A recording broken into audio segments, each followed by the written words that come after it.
Un favor, José Luis, ¿me confirma si se observa, se escucha?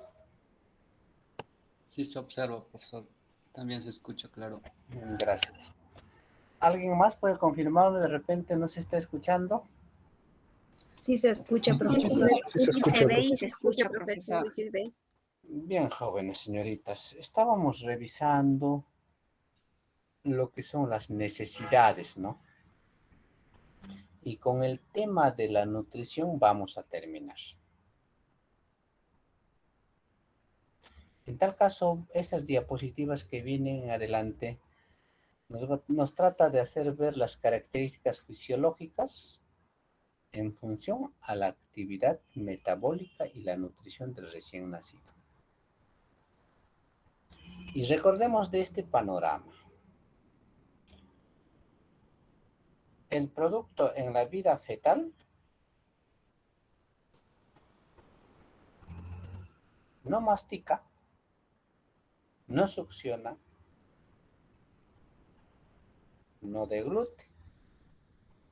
Su nutrición es a través del torrente sanguíneo, alimentado por la placenta. Entonces, ¿esto qué quiere decir? Que algunas enzimas no están presentes, no están activas. La mucosa intestinal no cumple la función de absorción. Por ende, los primeros días de la vida, en la vida extrauterina, tiende a inflamarse. Y a veces, ahí hablamos por problemas metabólicos, reacciona haciendo intolerancia a algunos agentes. Pero este fenómeno no ocurre en todos, es diferente. La intensidad varía de neonato a neonato, dependiendo de muchas condicionantes. Y el que más debemos tener nosotros cuidado es la edad, porque la prematuridad hace que tenga muchas deficiencias en comparación con el término.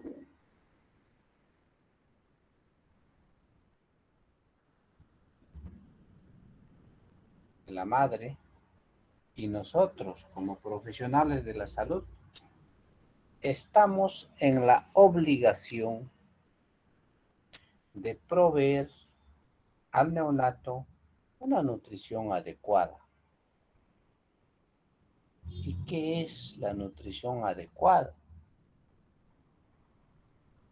Que responda a sus necesidades.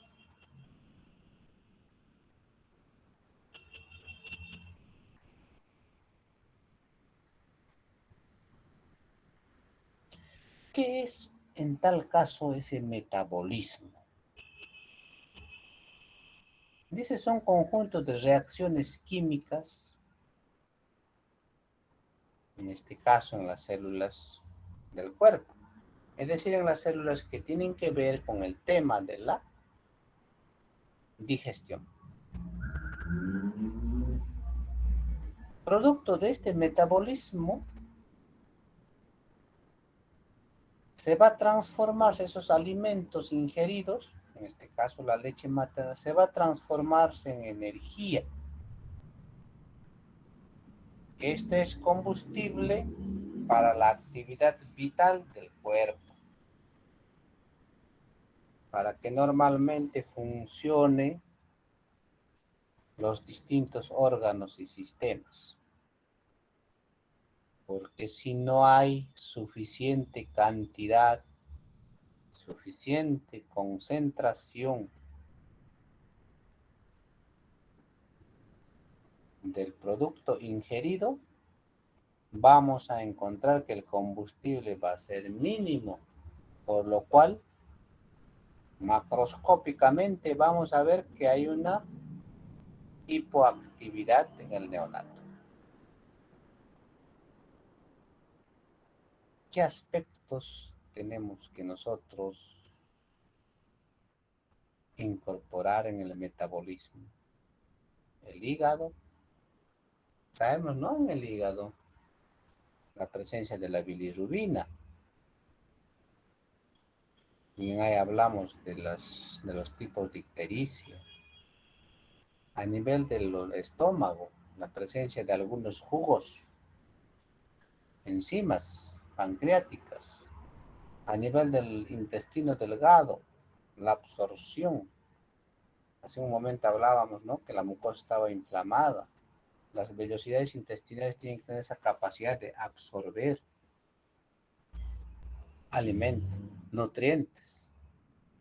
El intestino grueso de la absorción de los líquidos. Y si alguno de ustedes han sido y ya son mamás o tienen sus hermanitos menores, habrán visto que los primeros días la deposición es líquida o semilíquida.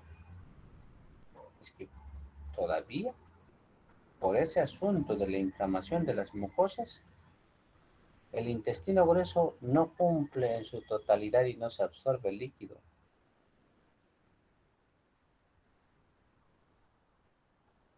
El recién nacido digiere, absorbe, metaboliza alimentos igual que los niños mayores.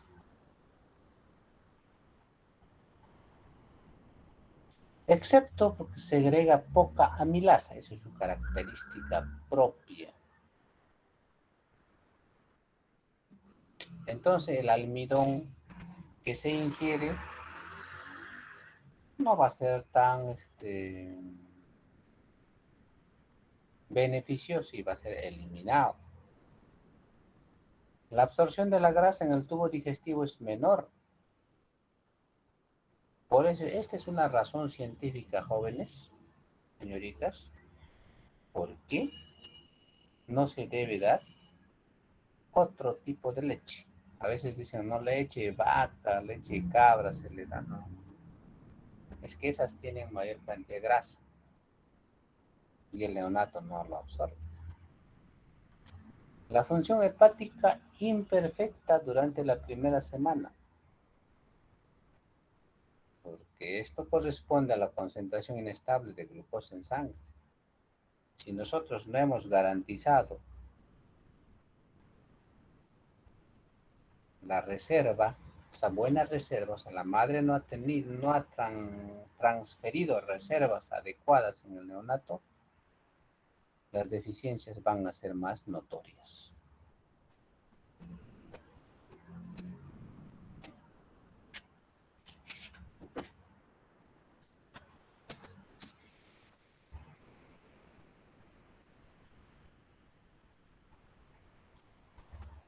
El recién nacido está preparado para digerir la leche. La boca se adapta para la succión. El estómago es relativamente pequeño. Mira, vean la capacidad que tiene los primeros días. 25 a 49 ml. Eso es en promedio. Esto va en aumento después del mes.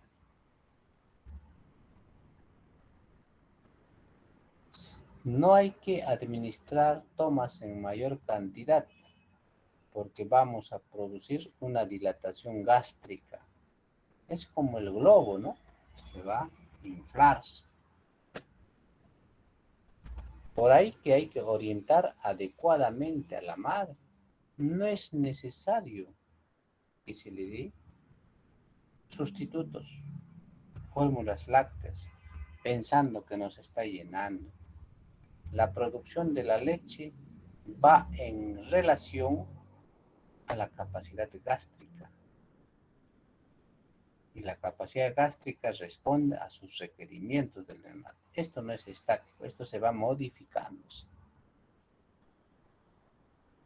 El metabolismo requiere necesidades calóricas más o menos entre 110 a 120 kilocalorías kilogramo día.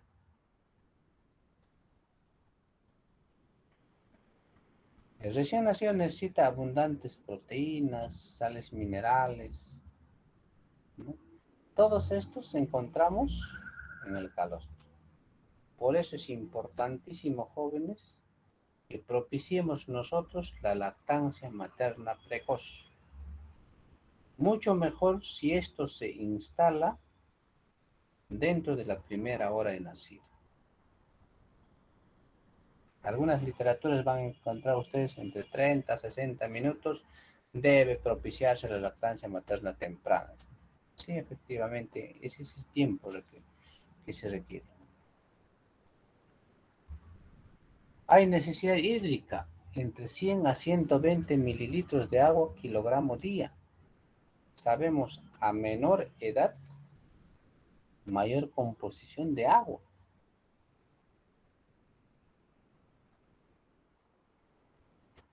Los alimentos y el aire deglutido pasa del esófago al estómago y de ahí al intestino en forma rápida, porque ya son semiprocesados la leche.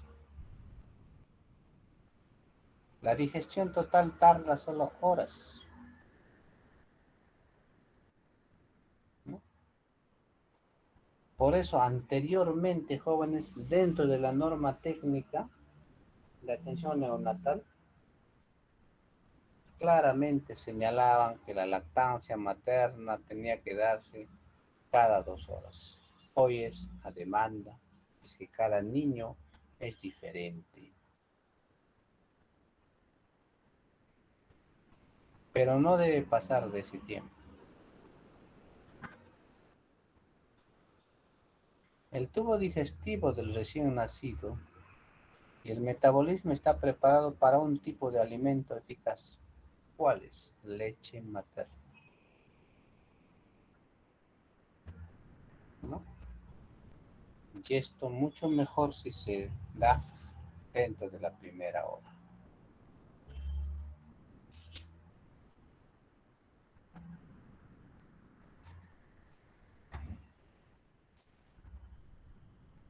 Dentro de las primeras semanas de vida, ¿qué podemos apreciar? El reflujo gastroesofágico, aerofagias fisiológicas, el famoso que decimos chanchito, y se ve bastante regurgitación. Por eso nuestra orientación tiene que ser en la posición que debe tomar el neonato después de la lactancia. Debe estar lateralizado. Después de cada lactancia, la madre debe propiciar a que elimine parte de los gases ingeridos. La absorción y la digestión de los nutrientes se produce en el intestino delgado, ¿no? Igual que en el adulto, ¿no?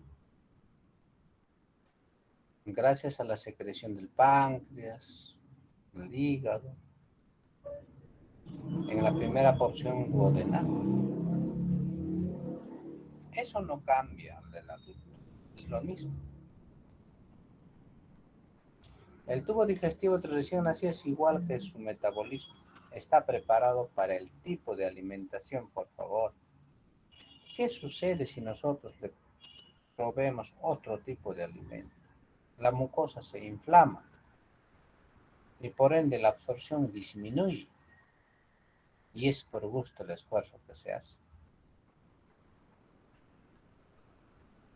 Por eso es, si de repente es la última opción el proveerle fórmulas lácteas, pero esto se tiene que hacer hasta que se revierta el problema, nada más.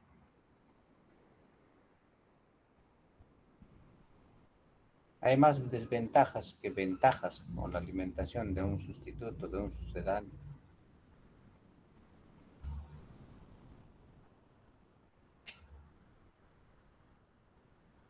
los líquidos y electrolitos. Habíamos dicho que la mayor composición del cuerpo eran líquidos. Y esto se daba más cuando era de temprana edad. Y si hablamos en prematuros, más aún.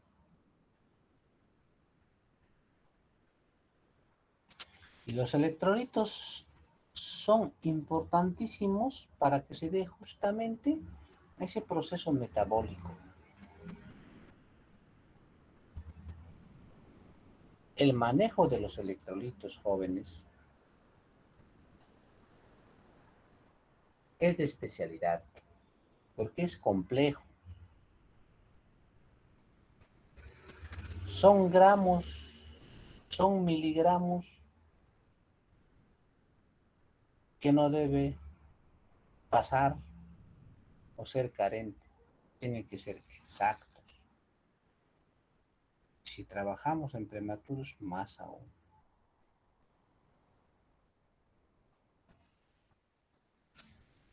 Acá vamos a ver, pues, particularmente la función renal del recién nacido.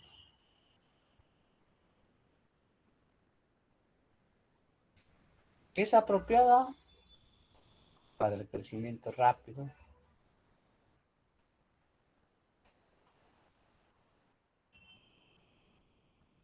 y la maduración va a dar lugar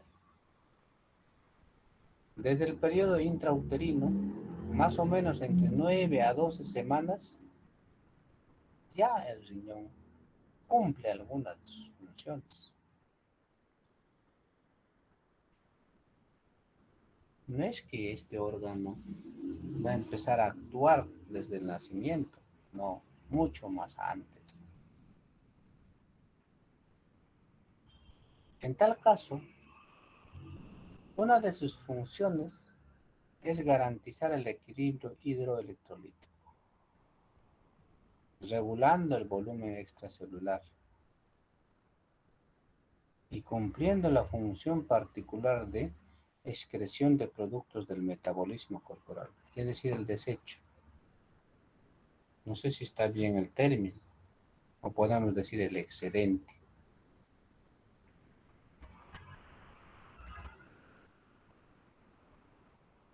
Si nosotros, por ejemplo, superamos en la ingesta de sodio, digamos, o de glucosa, el cuerpo, si no tiene reserva, lo almacena para su reserva. Una vez que ya es suficiente el almacenamiento, lo excreta lo que sobra.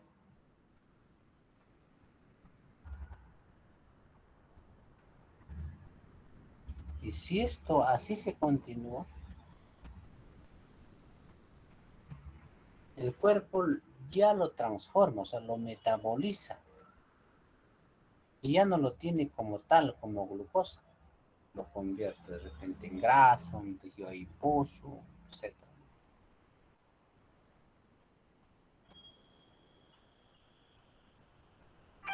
Entonces lo que se tiene que hacer es el control de concentraciones de líquidos orgánicos. Constancia del líquido de espacio celular, el equilibrio de electrolitos, fosfatos, hidrógenos, bicarbonatos, y hay que promover la excreción de urea, creatinina, entre otros.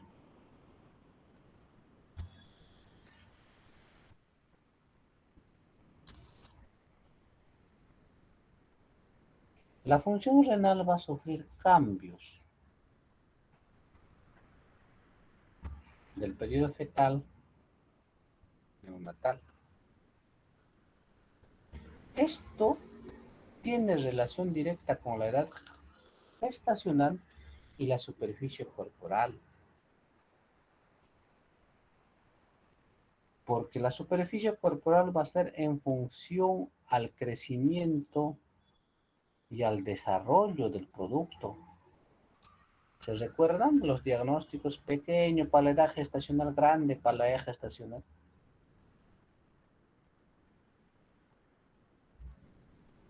aumentando el área de filtración.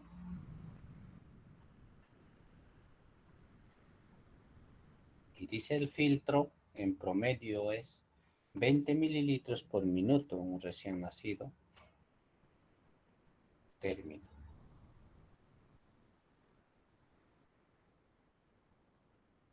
Y acá tienen ustedes algunos valores en promedio, ¿no?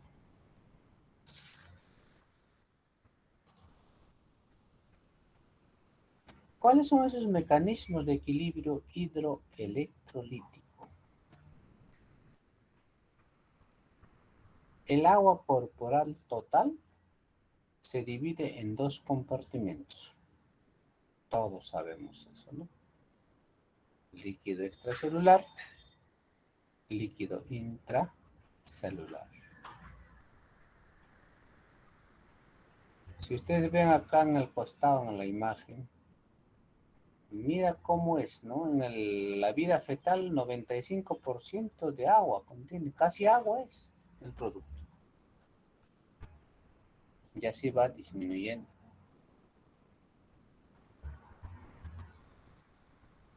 El líquido intravascular, están dentro de los vasos sanguíneos, más o menos pertenece al 7.5% de agua, que va a equivaler a 34 a 58 mililitros por kilogramo de peso. En el espacio intersticial, que corresponde más o menos al 20% de agua, que equivale a 120 mililitros por kilogramo. En las cavidades del organismo representa 2.5% del agua, que equivale más o menos a 15.3 mililitros por kilogramo.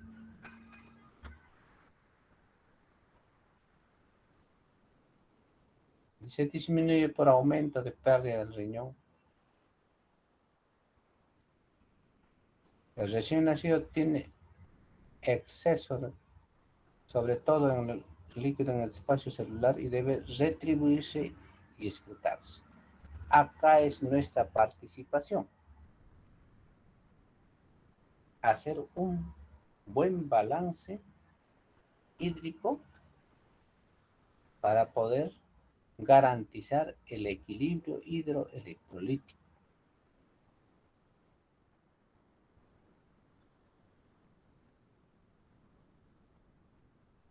Por ese mismo fenómeno de que se pierde líquido, el neonato pierde peso entre 5 a 10% en los primeros días de vida.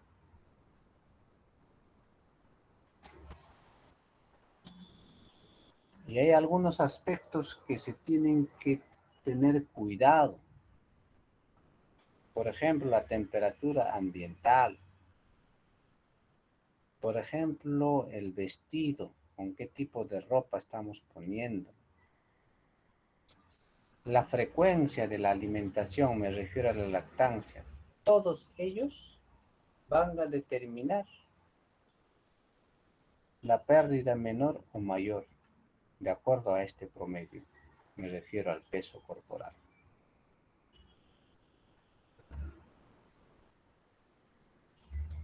La eliminación de líquidos. Tenemos acá las pérdidas insensibles. Es parte del balance hídrico cuando nosotros revisamos, ¿no? ¿Se recuerdan el formativo? De 30 a 65 ml kilogramo día. Ese es el promedio, el valor de la pérdida insensible. Bueno, del total que pierde, el 33% es por tracto respiratorio y el 66% por la piel. Mira, como ustedes ven, mira, grande es la pérdida por la piel. Por eso hay que abrigarlos. Hay que tenerlo en un ambiente a una temperatura adecuada, que no esté transpirando tampoco. Agua en orina, más o menos 20 a 60 ml kilogramo día. Agua en deposiciones hasta 10 ml kilogramo día. Total al día, el neonato pierde entre 50 a 135 mililitros kilogramo día. Esa es la eliminación. Y lo que requiere, los líquidos requeridos. Total de líquidos diarios requeridos. Primer día necesita 60 a 80 ml kilogramo día. Y esto va modificándose a los otros días, de tal manera que el séptimo día duplica el requerimiento. El requerimiento es una función al metabolismo. Las pérdidas insensibles son componentes más grandes de líquidos perdidos. Por eso no hay que preocuparnos, jóvenes, cuando la producción de la leche es en poca cantidad. La producción del calostro, digamos así, no es poca cantidad los primeros días. Es que también sus requerimientos líquidos es mínimo.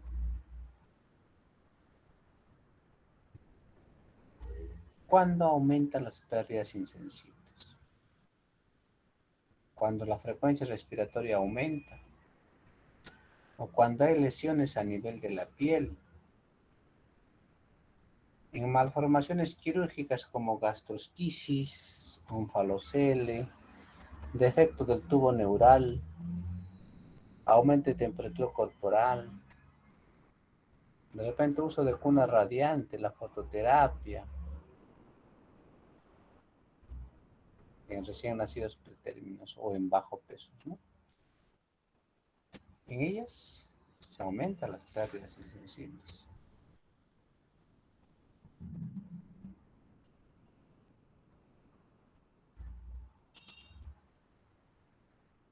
Estos electrolitos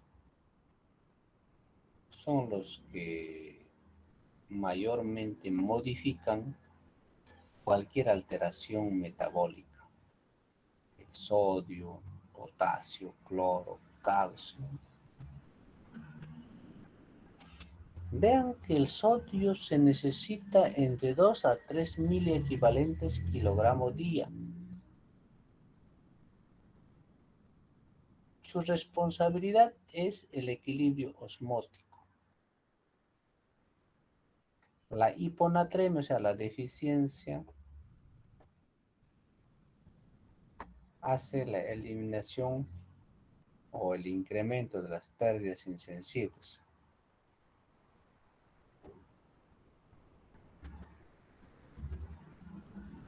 El potasio. Su requerimiento es entre 3.5 miliequivalente kilogramo día. Este dice regula la bomba de sodio. La hipocalemia, o sea, su deficiencia, produce arritmias cardíacas, niño letárgico.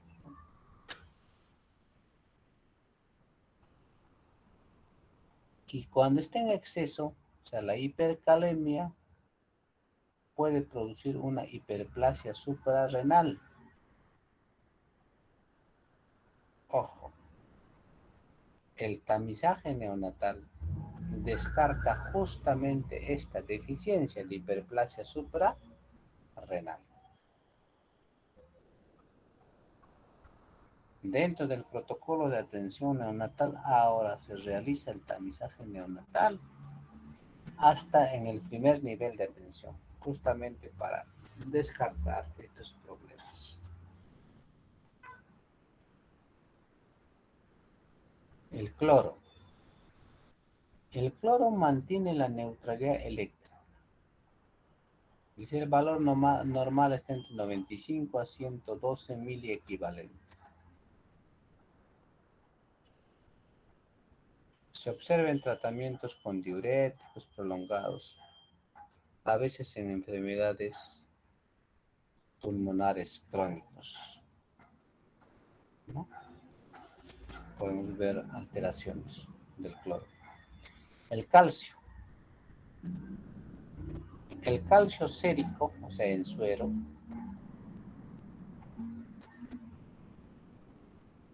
debe ser mayor a 11 miligramos por decilitro. Su función es la permeabilidad de la pared celular.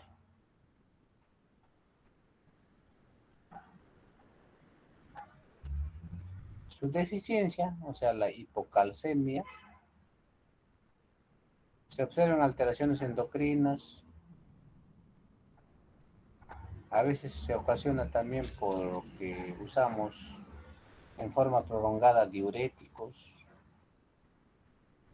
o de repente cuando el neonato haya sufrido asfixia en partos distóxicos, haya tenido lesiones neuronales, una acidosis severa.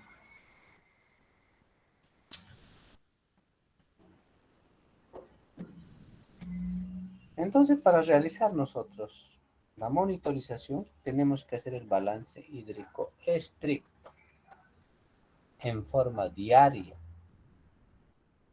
Podemos trabajarla cada 6 horas, cada 12 horas, cada 24 horas. Pero lo recomendable es realizar cada 12 a 24 horas.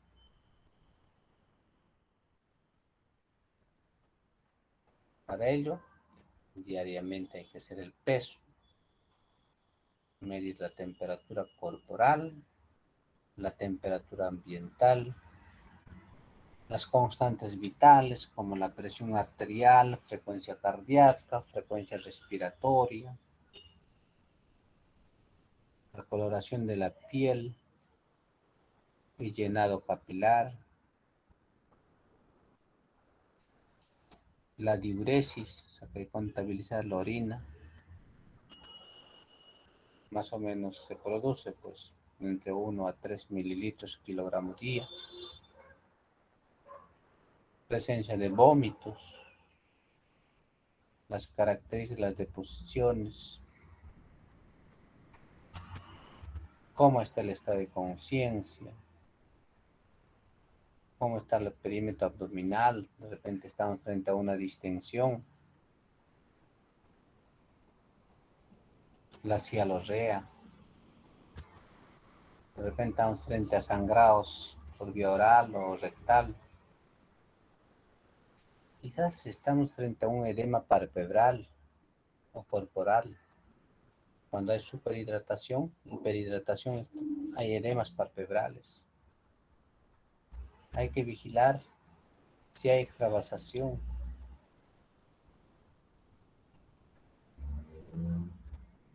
Determinemos electrolitos. Hagamos la gasometría según necesidad.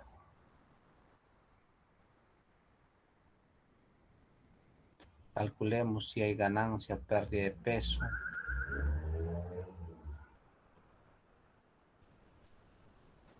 Calculemos la densidad urinaria.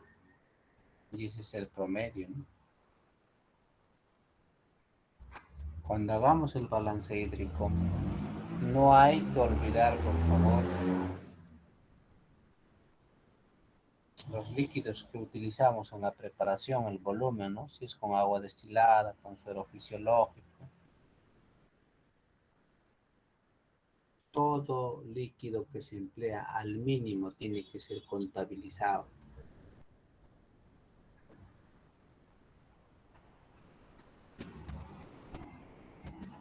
Bien, eso era respecto a las características fisiológicas relacionadas a la actividad metabólica y nutrición, ¿no?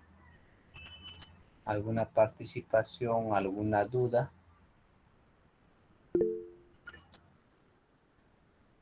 Yasmín, te escuchamos.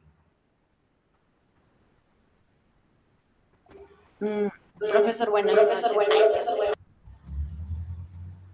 A ver, Yasmín, a Yasmín la escuchamos. Ya, profesor. Había un eco. Un poquito fuerte, por favor, Yasmín. Profesor. Un poquito fuerte, hija. Ahora, profesor.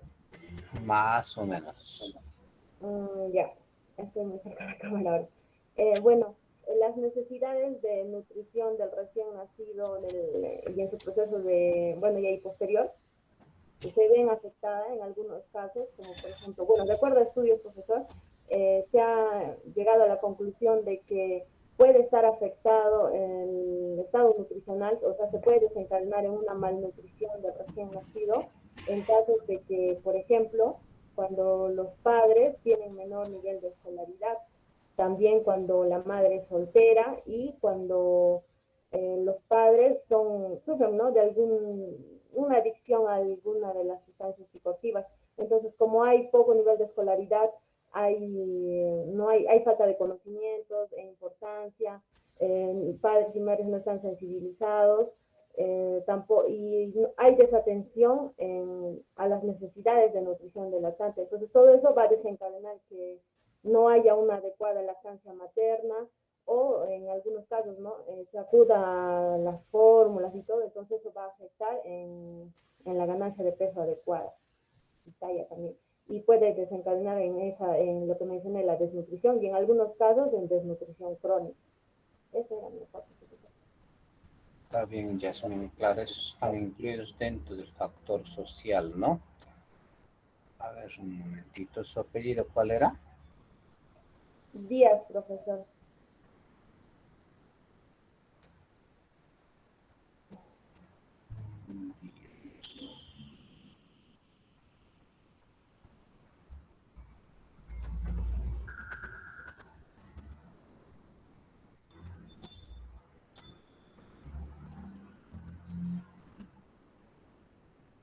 Dos minutitos, chicos, esperamos un ratito. 2 minutitos, serva. Sí se observa, profesor. También se escucha claro. Gracias. Bien, vamos a tocar el tema de recién nacido de riesgo. Entonces nos preguntaremos, ¿quiénes están considerados en recién nacidos de riesgo? Uno tendrá que ser, pues, recién nacidos de edad temprana, ¿no? Me refiero en prematuros, de cualquiera de sus formas. ¿Quién más estará en riesgo? Aquellos recién nacidos con un peso no adecuado para la edad, o sea, pequeños para la edad gestacional. ¿Quién más? Recién nacidos que tengan alguna enfermedad congénita.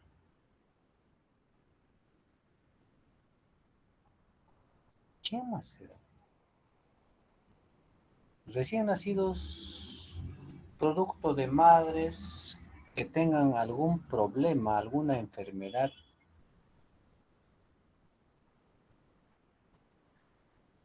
¿No? También recién nacidos que hayan tenido distosia durante el parto, en el periodo expulsivo. O sea, cuando hablamos de distosia estamos hablando de dificultad. Y otros que tampoco estoy mencionando, ¿no? Todo aquel recién nacido que no ha estado dentro de la normalidad. Ellos son los de riesgo. Pero riesgo ¿para qué? Riesgo a padecer alguna enfermedad. O riesgo a sufrir de repente una muerte. O quizás un impedimento de por vida, ¿no? Para ello, nosotros tenemos que valorar adecuadamente. Esto lo que estamos comentando son pues justamente los antecedentes. Tenemos que hacer una valoración adecuada, apropiada. Luego planificaremos nuestras intervenciones. Finalmente, pues vamos a ver si realmente se revierte o no el problema con la intervención que nosotros hacemos.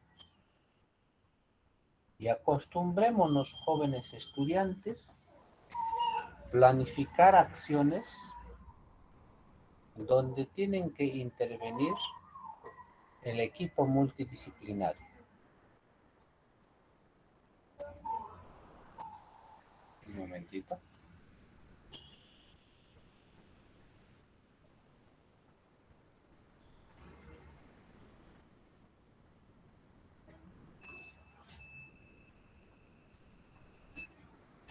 Entonces, el recién nacido de riesgo es el neonato que, debido a su historia perinatal,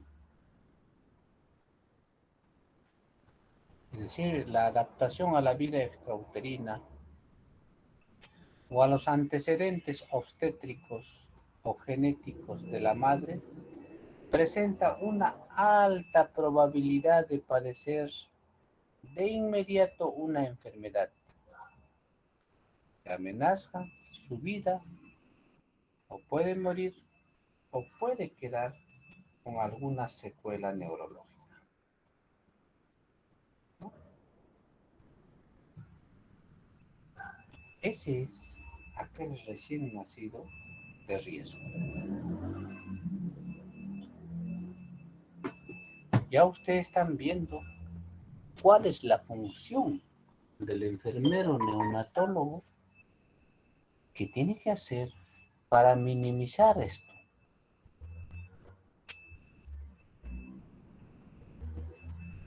Depende mucho de nosotros, jóvenes, que la prevalencia de las morbilidades se modifiquen, particularmente durante los primeros días de vida. Y este es el comportamiento de esto del riesgo, ¿no? El 10% de los embarazos pueden considerarse riesgo elevado. No es mucho. Pero ¿qué tal si en ese 10% está nuestra familia? Está nuestro hijo. ¿Se dan cuenta? Las cosas cambian, el interés cambia. Hasta el 5% de los partos originarán neonatos que precisen vigilancia especial por un mal manejo del parto, porque se conduce mal o se abusa de algunas drogas, por ejemplo, el uso de la oxitocina, que puede conllevar a una depresión en el neonato.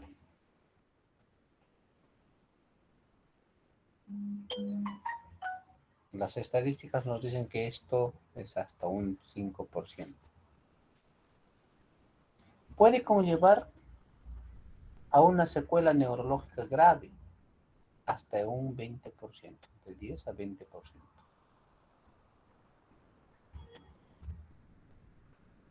Esto indica que pues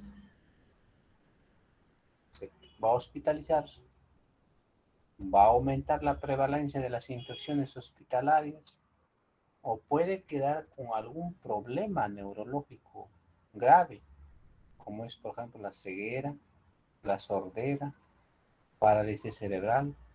Imagínense, jóvenes, tener un recién nacido con estas patologías, un recién nacido que está viviendo recién algunos días de su vida y tiene ceguera, sordera, parálisis cerebral. ¿Cuánto gasto social va a tener?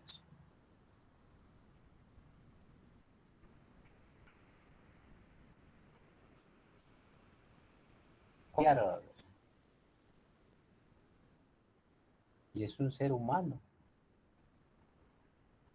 Por eso muchos de estos casos pueden prevenirse, jóvenes, pero haciendo un seguimiento adecuado.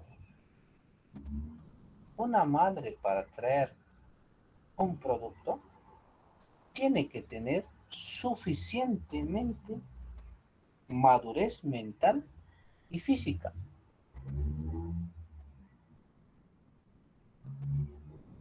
Tiene que estar sano, Tiene que estar sana mentalmente y biológicamente.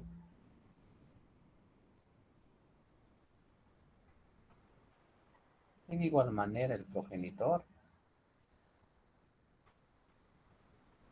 ¿Cuántos de nosotros seremos hijos, hijas programadas? ¿Cuántos?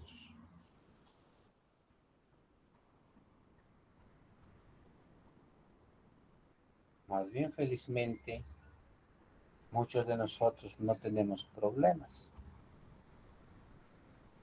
No hemos sido parte de esta estadística. Y de eso depende, pues, justamente la sociedad que hoy en día vivimos. ¿Cuáles son esos factores que van a identificar al recién nacido de alto riesgo? Uno es la edad gestacional, menores de 37 semanas o mayores de 42 semanas. Ninguno de los extremos sirve. Peso del nacimiento, aquellos que son menores de 2.500 y mayores de 4.000 gramos. Peso discordante para la edad gestacional. Me refiero a pequeño para la edad gestacional. Embarazos múltiples. Complicaciones maternas como el ITU, hipertensión arterial, diabetes. Edad materna, me refiero a adolescentes o a añosas. Retraso mental, etc. Las complicaciones placentarias, como la ruptura prematura de placenta. A ver ese micro, por favor. Desprendimiento prematuro de placenta, placenta previa, líquido amniótico con meconio. Otros factores están considerados dentro de las complicaciones fetales y neonatales. Presencia o sospecha de malformaciones, hidroamnios, alteraciones en el registro de latidos cardiofetales, presentaciones anormales, incompatibilidad de grupo, ¿no? Ahí está el factor RH, la asfixia. Factores sociales, madres adolescentes, madres solteras, ausencia de control prenatal, adicción, consumo de drogas, alcohol, etc.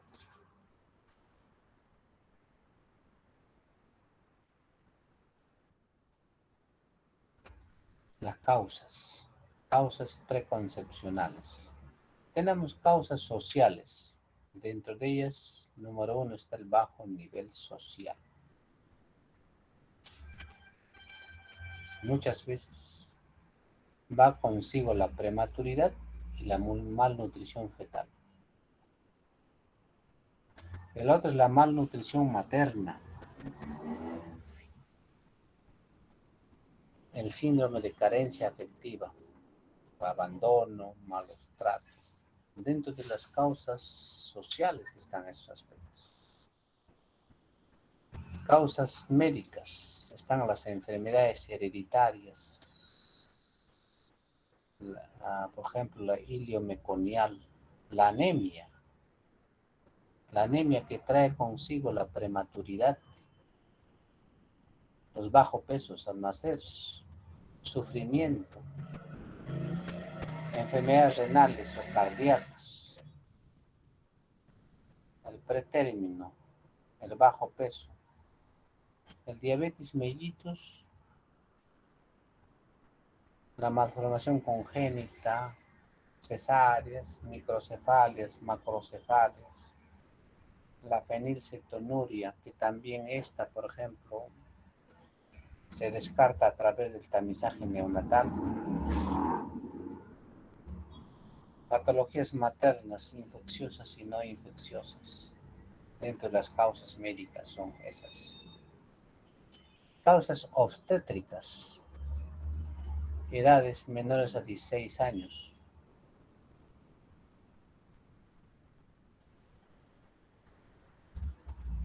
La prematuridad, que va a traer consigo la prematuridad y recién nacidos con bajo peso.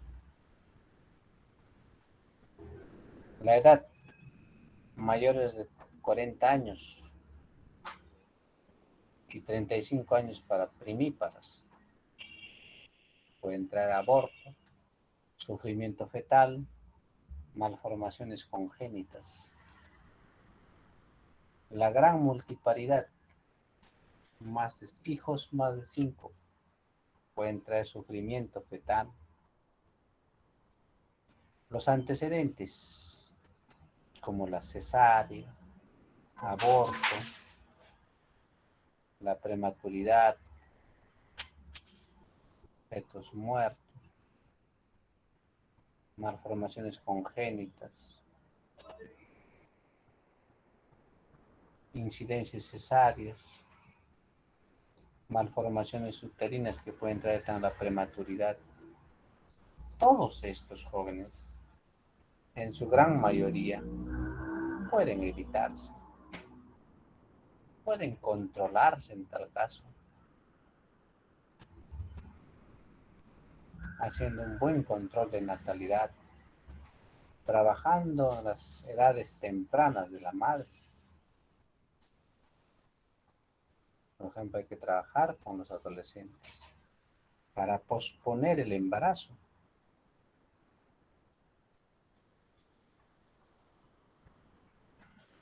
Causas relacionadas a la gestación, al parto. Acá tenemos patologías infecciosas y no infecciosas. Dentro de las infecciones, por ejemplo, vemos el aborto, malformaciones congénitas, infección neonatal, hipertensión arterial, enfermedades cardiovasculares, la prematuridad, el recién nacido con bajo peso, la hipotensión, sufrimiento fetal agudo, el hipertiroidismo, puede traer la tiroticosis neonatal, bocio, nefropatías, pueden haber las edemas, el consumo del tabaco, drogas, síndrome de abstinencia, que puede traer como consecuencia microcefalias, factores obstétricos, amenaza de aborto. En el primer trimestre va a traer malformaciones congénitas y anemia neonatal. Las hemorragias del tercer trimestre puede traer sufrimiento cerebral, por ende lesiones neuronales. Dentro de la incompatibilidad sanguínea puede haber una eritroblastosis fetal, preeclampsias, eclampsias. Todos ellos aumentan la mortalidad. Causas del parto. La cesárea mismo trae una consecuencia de riesgo. Los partos instrumentados a veces los sacan con force, cuando hay distocias o cuando hay macrosomía fetal o de repente cuando hay desproporción cefalofetal. Parto prolongado cuando es mayor de 12 horas en primíparas y en multíparas cuando es más de 8 horas. O parto precipitado también. Puede haber sufrimiento cerebral. Cuando hay ruptura prematura de membranas, cuando es más de 24 horas, alto es la prevalencia de las infecciones. Por eso cuando hay RPM, lo primero que se hace es la protección con antibiótico. Desprendimiento placentario puede ocasionar una asfixia, una anemia. Embarazos múltiples puede traer la prematuridad, los bajos pesos al nacer, la placenta previa puede tener una cesárea o una anemia, ruptura uterina, una hipotensión, todo ello puede traer una asfixia, bradicardia fetal, líquido amniótico teñido de meconio, indica sufrimiento fetal. Eso hay que tener presente. Si la frecuencia cardíaca está menos de 140, hay que parar la oreja. Y si el líquido amniótico está manchado de meconio, es posible que el niño ha tenido sufrimiento fetal. Por ende hay que estar atento y hay que percatarnos que no se haya aspirado.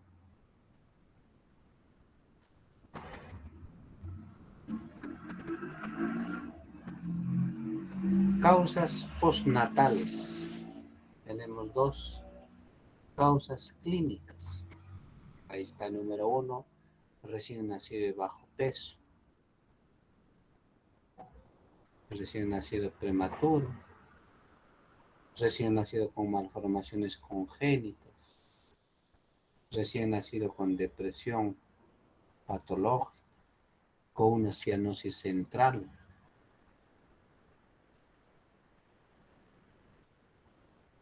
Causas analíticas: la hipoglicemia, la hipocalcemia, trastornos del equilibrio ácido-básico, trastornos electrolíticos, la trombocitopenia, hematuria, alteraciones radiográficas del tórax, abdomen, en el líquido cefalorraquídeo. ¿Cuáles son en tal caso los signos de alarma? Observar al recién nacido si está reactivo o no. ¿Cómo está el tono? ¿Tono normal? ¿O está hipotónico o hipertónico?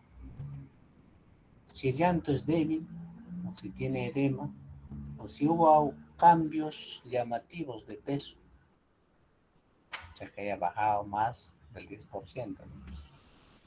En el color de la piel, de repente estamos con una ictericia temprana, con una cianosis central, una palidez. A veces estamos frente a un piel moteado. A nivel de los signos cardiovasculares, a la auscultación de repente hay soplos sistólicos. Hay que ver si hemodinámicamente está bien. En todo momento hay que orientarle, hay que brindar una buena orientación a la madre, tranquilizarla. Y si es necesario, por favor, hay que hacer las interconsultas de caso. Siempre hagamos nuestro plan de cuidados donde tiene que intervenir un equipo multidisciplinario. Hay que valorar si hay taquicardia, bradicardia, arritmias. No nos olvidemos que el neonato está en proceso de adaptación. A nivel gastrointestinal, hay que averiguar si está con pecho. De repente le ha dado una alimentación mixta. Hay que ver cómo está la succión o la deglución. Hay regurgitación, se ha hecho vómitos. La característica de ese vómito, la cantidad. A nivel del sistema genitourinario, en varoncitos, cómo es la micción. Para descartar una hipospadia, epispadia. Aló, está en clases. O regisa debido al cambio hormonal. Todo esto debe normalizarse en las 24 horas. Si hay mujer, Si es mujer, hay que observar los labios mayores, separarlo, los labios menores, ver el introito vaginal con mucho cuidado, con mucho cuidado.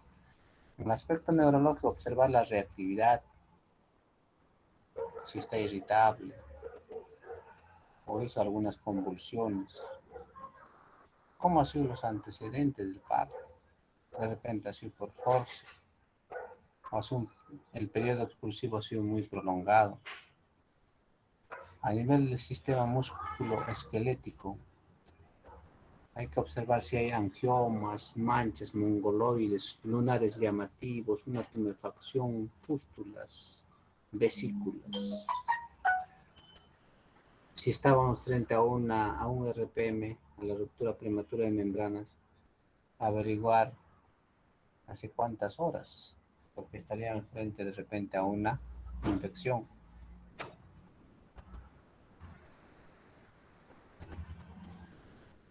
Hay que estar pendientes durante por lo menos las primeras 24 horas de vida.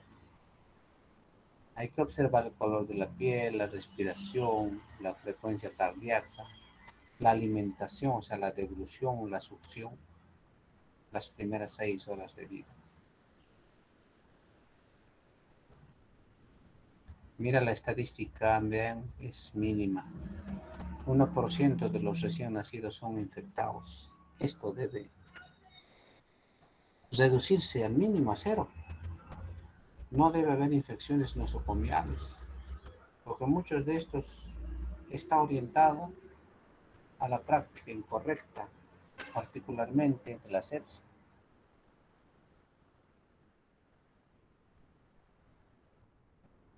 El tratamiento. Todo recién nacido de alto riesgo necesita una serie de cuidados desde el momento del nacimiento. Este debe estar no en alojamiento conjunto, de repente una unidad de intermedios, ¿no? Y debe ser monitorizado constantemente. En tal caso, debe trasladarse para que este cuidado sea a través de un profesional especializado.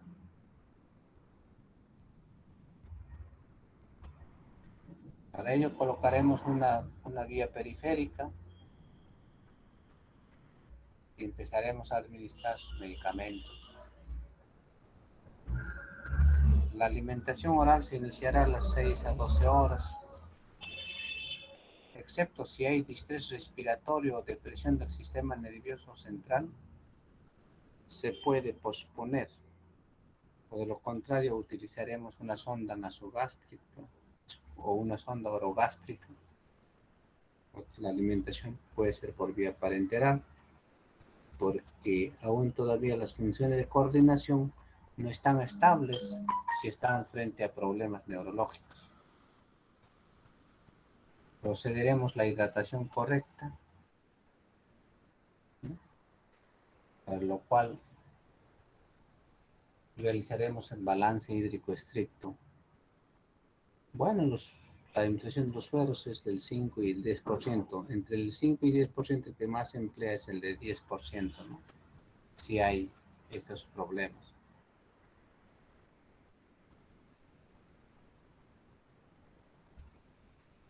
La valoración del profesional de enfermería. Primeramente debe hacer mucha observación y valorar si el niño, cómo está el llanto, cómo está su actitud, color de piel, si hace vómitos, si hay problemas de asfixia, porque todos ellos va a aumentar la incidencia de la mortalidad. En tal caso, nuestro cuidado de los profesionales de enfermería va a requerir anticiparnos al daño, planificar adecuadamente,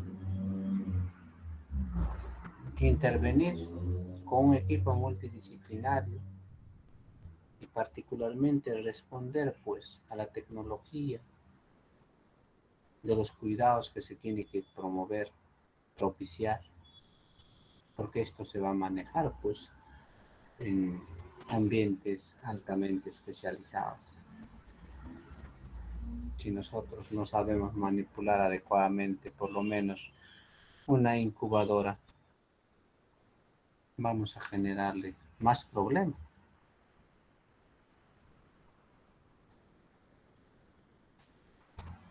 Bien, jóvenes, con eso hemos terminado la primera parte.